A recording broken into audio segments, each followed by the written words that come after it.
Right. You know?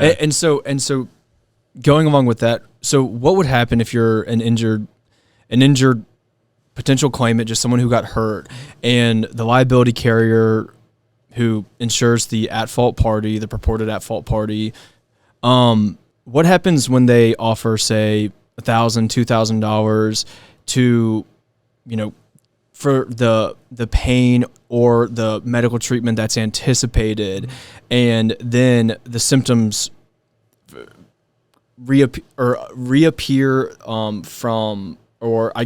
for the first time weeks later, and the treatment that's necessary and the diagnoses that are given are much more serious than what really the claimant initially thought, or what the insurance liability carrier would have even predicted. Well, what happens if you've accepted that amount and a few months later the bills start racking up? So you've actually kind of segued into my next kind of tactic I was going to talk about, which is a conditional release. So usually that telephone call and any kind of check is going to be accompanied by some sort of release. Okay. So what you're talking about is what they call a conditional release. So that release will say something along the lines of, we agree to pay either X number of dollars of medical treatment, or sometimes it's included X number of dollars for X number of days.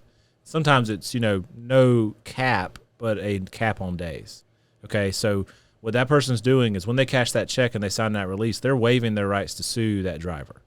And they're trusting that insurance company is going to promise, and I do it in air quotes because it's kind of vague as to what their actual responsibilities are as to what they'll have to pay.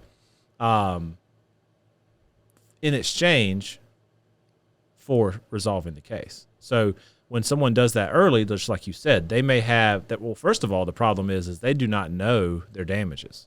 Most people do not walk out of an emergency room with a bill, especially not an itemized bill where you see exactly everything that was charged. Secondly, just like you said, you might not know the extent of your injuries.